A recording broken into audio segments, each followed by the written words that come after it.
It is often assumed that the history of combat helicopters began in the second half of the 20th century.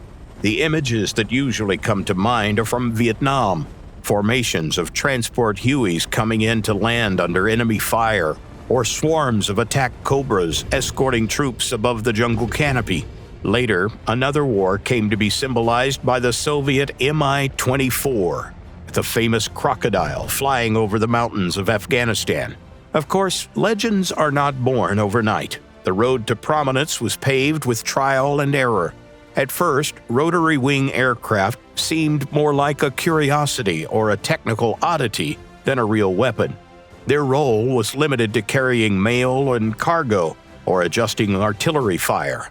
Helicopters received their true baptism of fire during the Korean War, where their most important task was evacuating the wounded. In those years, they operated with little or no armament of their own. They were seen merely as a useful supplement to the main forces, a kind of aerial taxi. The situation began to change in the 1950s when militaries started looking for ways to strengthen aerial fire support. One of the most prominent machines of that era was the Sikorsky H-34 multi-role helicopter. Despite its unusual, almost cartoonish appearance, it offered good payload capacity, simplicity, and reliability. Those very qualities secured it a long and distinguished military career.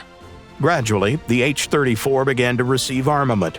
While American crews experimented with mounting machine guns and unguided rockets on it, the French in Algeria went even further, turning some of these helicopters into improvised gunships armed with German MG-151 cannons.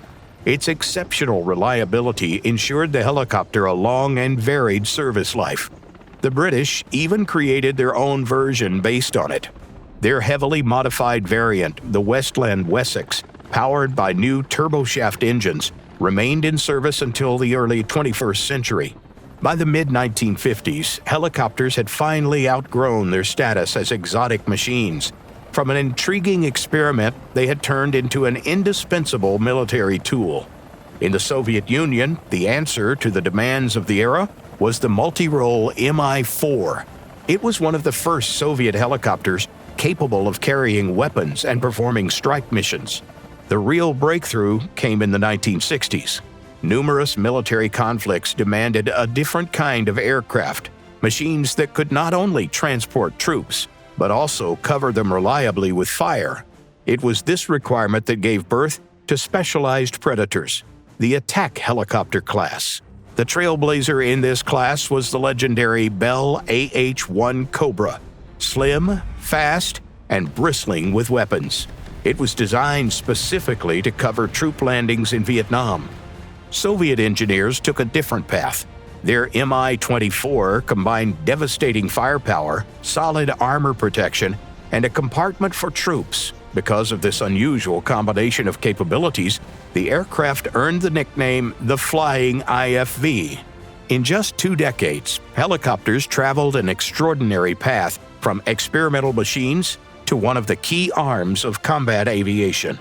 Their evolution from auxiliary aircraft used for communication and rescue into formidable weapons happened so quickly that today the power of these machines seems almost taken for granted.